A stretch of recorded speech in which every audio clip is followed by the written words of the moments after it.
Hello students, आज जो हम लोग बात करने वाले हैं वो बात करने वाले हैं हम लोग इलेक्ट्रिक फ्लक्स की। इलेक्ट्रिक फ्लक्स में अगर हम लोग बात करना चाहेंगे तो सबसे पहले हम लोगों को एक और चीज के बारे में इंफॉर्मेशन होनी चाहिए। वो इंफॉर्मेशन किसके बारे में होनी चाहिए? वो होनी चाहिए एरिया के बारे में। अच्छा, अगर मैं आपसे पूछने लग जाऊं कि भाई एरिया क्या है, क्या एरिया वेक्टर क्वांटिटी है, स्केलर क्वांटिटी है?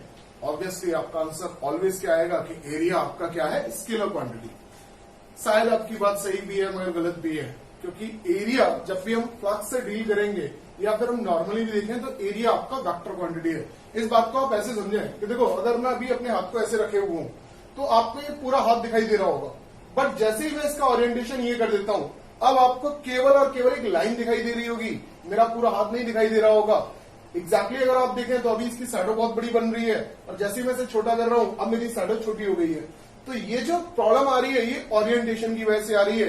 ओरिएंटेशन जैसे ही चेंज कर रहा हूं तो मेरा एरिया का, अगर मैं सामने वाली जगह का इम्पैक्ट देखूं या अगर मैं देख रहा हूं तो मुझे अलग तरीके का दिखाई देगा। जैसे अगर मैं बात करूं कि मैंने कोई पेज ले लिया, पेज को अगर मैं ऐसे देखूंगा तो ऐसे देखने पे मुझे पूरा का पूरा पेज दिखाई देगा, बट अगर मैं पेज को ऐसे कर दूं, अब देखने की कोशिश करूं तो जो आपका वीडियो में आएगा वो वीडियो में क्या आएगा, जस्ट एक लाइन आएगी। तो लाइन आ रही है, इसका मतलब एरिया आपका डायरेक्शन पे डिपेंड कर रहा है। और अगर आपका एरिया डायरेक्शन पे डिपेंड कर रहा है, इसका मतलब एरिया क्या है, वेक्टर क्वांटिटी है। और अगर आपका एरिया वेक्टर क्वांटिटी है तो हमें यह मालूम होना चाहिए कि भाई एरिया की डायरेक्शन क्या होगी। तो एरिया की डायरेक्शन को समझने के लिए ये समझो कि अगर ये मेरा बोर्ड है तो इस बोर्ड का जो एरिया वेक्टर होगा वो एरिया वेक्टर इधर होगा। मतलब जिस प्लेन में मेरा बोर्ड रखा हुआ है उस प्लेन के परपेंडिकुलर डायरेक्शन में एरिया वेक्टर होता है। ये बात समझ में आ रही है? जैसे मान लो फॉर एन एग्जांपल, अगर मैं बात करूं कि ये है मेरा हाथ, अब अगर मैं इसका एरिया वेक्टर देखूं तो वो इधर आ जाएगा। इधर अगर मैं देखूं तो एरिया वेक्टर इधर आ जाएगा, इस बोर्ड का एरिया वेक्टर इधर आ जाएगा। अगर मैं पीछे वाली वॉल का देखना चाहूं तो वो एरिया वेक्टर मेरी साइड में आएगा। तो एरिया वेक्टर को आप समझे, मतलब जिस प्लेन में एरिया रखा होता है उस प्लेन के परपेंडिकुलर डायरेक्शन में आपका एरिया वेक्टर होता है। बात समझ में आ गई है? तो एरिया वेक्टर को हम लोगों ने अगर समझ लिया है तो देखो फ्लक्स को समझो। जो फ्लक्स जो हमारा होता है इलेक्ट्रिक फ्लक्स, वो फाई इक्वल टू आपका होता है E डॉट डेल्टा एस। अच्छा, डॉट लगाते ही ये क्या हो गया, ये हो गया आपका कि भैया ये स्केलर प्रोडक्ट है।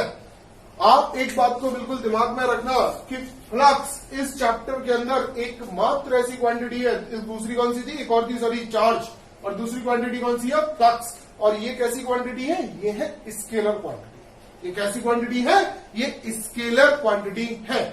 अब बात आती है कि सर अगर हमें डेफिनेशन देनी पड़ जाए इलेक्ट्रिक फ्लक्स की तो डेफिनेशन कैसे देंगे? तो देखो डेफिनेशन को समझो इसकी को। अगर मैंने आपको ऑलवेज एक बात बोली है, क्या बात बोली है कि फिजिक्स में कोई भी डेफिनेशन ऐसे नहीं बन जाती है भाई। फिजिक्स में अगर आपको किसी भी चीज की डेफिनेशन देनी है तो वो डेफिनेशन आप ऑलवेज फॉर्मूले से दें। और देखो कितना इजी हो जाता है किसी फॉर्मूले से डेफिनेशन को याद रखना। अगर आप रटने जाओगे तो आपको रटने में लगेगा सर कैसे करेंगे, और अगर आप समझ लो तो आप खुद बना लिया करोगे किसी की भी डेफिनेशन। अब देखो मैं इसकी डेफिनेशन बनाना सिखाता हूं आपको। डेफिनेशन क्या होगी, देखो इस क्वांटिटी में अभी इसे मैं और आगे बढ़ा देता हूं। ये तो होगी इसकी वेक्टर फॉर्म। स्केलर फॉर्म क्या होगी भाई इसकी, वो होगी E डेल्टा एस और कॉस थीटा। कॉस थीटा क्यों आया, क्योंकि ये स्केलर प्रोडक्ट हुआ था, दो वेक्टर मल्टीप्लाई होके स्केलर आए थे, जिसकी वजह से क्या आ गया, कॉस थीटा हो गया। तो ये इसकी स्केलर फॉर्म हो गई। अब स्केलर फॉर्म आ गई तो इस स्केलर फॉर्म में एक वर्ड है ये, दूसरा वर्ड है ये और तीसरा है ये। इसको मैंने तीन पार्ट में डिवाइड कर दिया। अब ये तीन पार्ट हो गए इसके। अब तीन पार्ट में मुझे तीनों पार्ट को अगर मैं इंगेज कर लूं तो मेरी डेफिनेशन बनके तैयार होगी। ठीक है, अब सबसे पहली चीज जो आएगी वो क्या आएगी, वो आएगी आपकी ये। सेकंड है आपके पास ये और थर्ड है आपके पास ये। तो अगर आप इन तीनों वर्ड को अपनी डेफिनेशन में यूज कर लो आपका काम हो जाएगा। देखो डेफिनेशन कितनी इजी हो जाएगी। अभी मैं बात करता हूं आपसे, तो देखो सबसे पहले मैं इसको डिफाइन कर रहा हूं। सबसे पहले इसको डिफाइन कर रहा हूं, क्या दिया मैंने, the number of electric field lines. मैंने ई को डिफाइन किया है। ई को क्या डिफाइन किया है, the number of electric field lines, या फिर आप ये भी बोल सकते हो द नेट इलेक्ट्रिक फील्ड। आप ये वर्ड भी यूज कर सकते हो, बट पता नहीं मुझे ये ज्यादा अच्छा लगता है तो मैं इसकी बात कर रहा हूं। ठीक है, तो क्या हो गया, the number of electric field lines. ठीक है, अब देखो ये फील्ड लाइंस किससे पास कर रही है, ये एरिया से पास कर रही है, तो हम लोग अगला वर्ड यूज करेंगे, पासिंग थ्रू एन एरिया। अब देखो केवल एरिया लिखने से, पासिंग थ्रू एन एरिया, देखो फर्स्ट पार्ट मैंने डिफाइन कर दिया यहां, सेकंड पार्ट डिफाइन कर दिया यहां, अब मेरा थर्ड पार्ट बच गया जो कि कॉस थीटा है। कॉस थीटा को अगर मुझे करना है तो मैं यहां पर वर्ड यूज करूंगा नॉर्मली या फिर परपेंडिकुलरली, परपेंडिकुलरली, या फिर आप दूसरा वर्ड यूज कर सकते हो क्या, normally.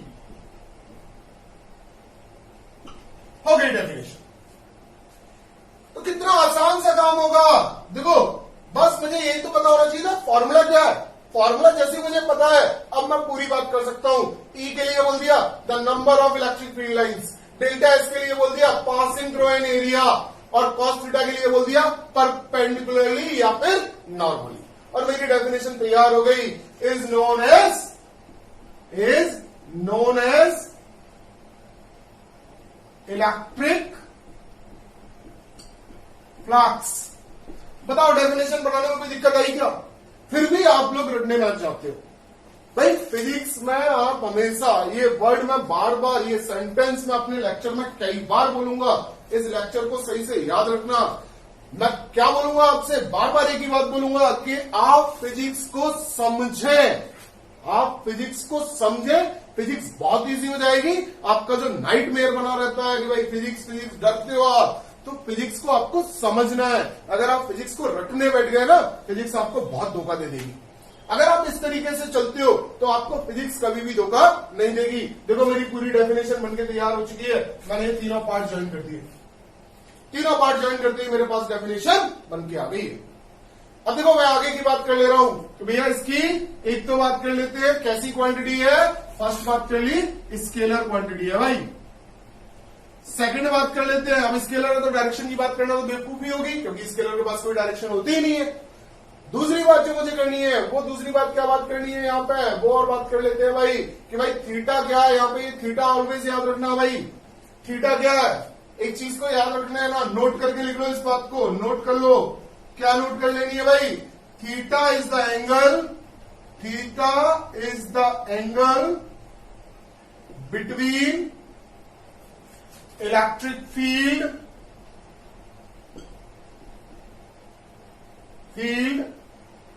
And area vector.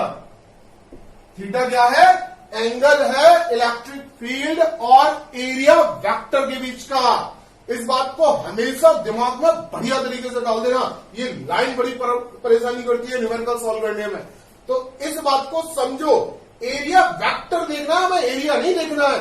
For an example समझो ये मेरा बोर्ड है, इलेक्ट्रिक फील्ड ऐसे जा रहा है भाई, ऐसे ऐसे मान लेते हैं, बाहर आ रहा है इलेक्ट्रिक फील्ड, कहां आ रहा है, बाहर आ रहा है, इलेक्ट्रिक फील्ड बाहर आ रहा है, ये बोर्ड है मेरा। अब ये बोर्ड है तो इसका जो एरिया वेक्टर होगा वो ये होगा।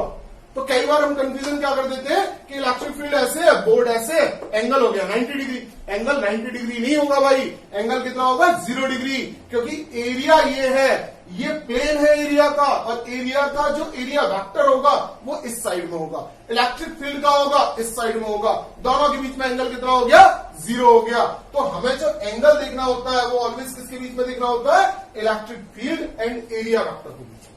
ठीक है, कई बार आप न्यूमेरिकल में देखोगे कि प्लेन का angle with electric field is 30 degree.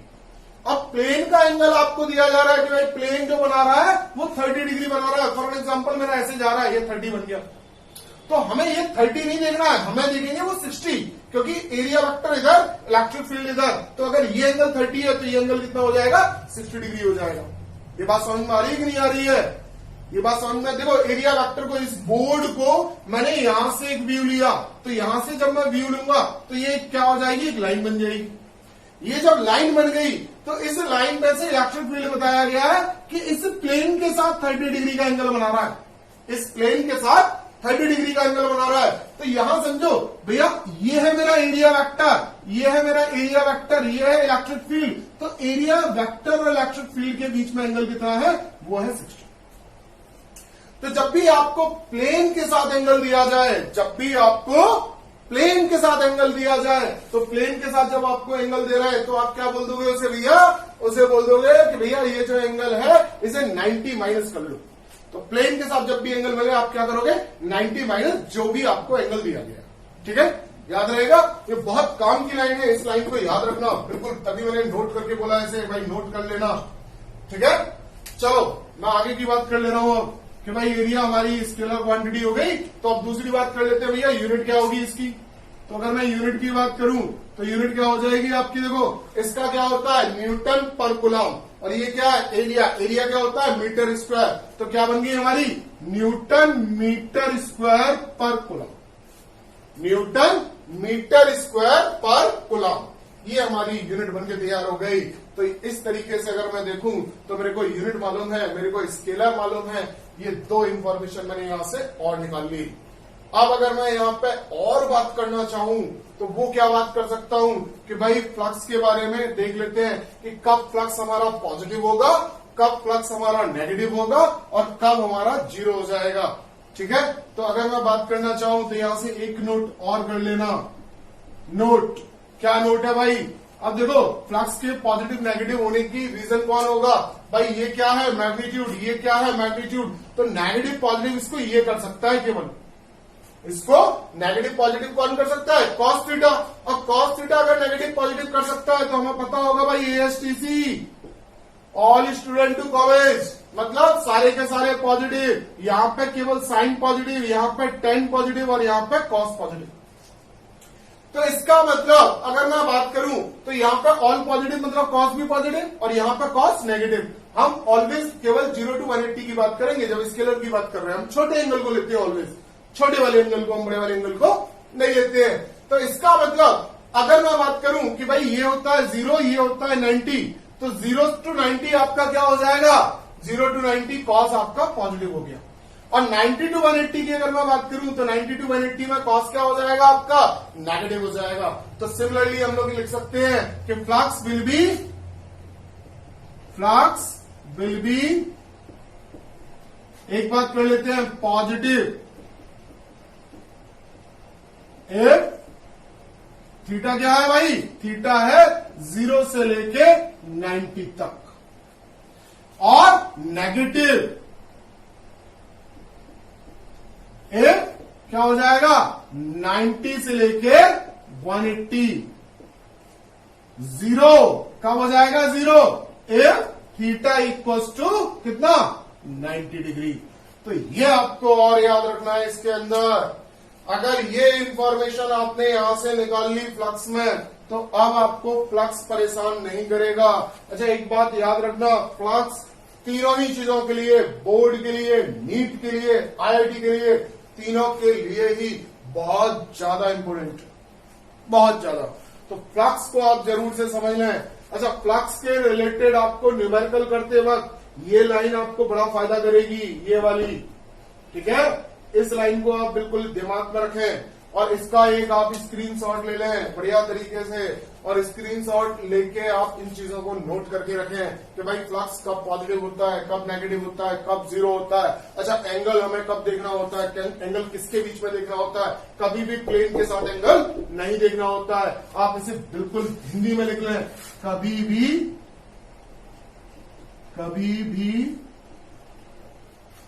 Plane के साथ एंगल नहीं देखते। याद रखना इस बात को, तभी मैंने हिंदी में लिखी है ये बात। कभी भी प्लेन के साथ एंगल नहीं देखते। किसके साथ देखते हैं, एंगल देखते हैं एरिया वेक्टर के साथ, एंगल देखते हैं एरिया वेक्टर के साथ इलेक्ट्रिक फील्ड का। ये नोट कर लेना, हिंदी में लिखी है, इसका मतलब इसका वेटेज बहुत ज्यादा होगा इस लाइन का। यही वो लाइन है जो बच्चों के नंबर कटवाती है, याद रखना। ठीक है, फटाफट से इसका एक स्क्रीनशॉट ले लो, फटाफट से ले लिया। चलो अब आज के लेक्चर को हम यहीं पे पॉज करते हैं, खत्म करते हैं। नेक्स्ट उसमें वीडियो में हम लोग बात करेंगे अब गॉस लॉ की, क्योंकि तैयारी हमने पूरी कर ली है अब। ठीक है, इस चैप्टर का लास्ट टॉपिक जो होगा वो गॉस लॉ होगा। ये पूरी की पूरी इंफॉर्मेशन आपको मिल चुकी है। तब तक के लिए आप स्टडी करें बढ़िया तरीके से। ठीक है, गुड लक।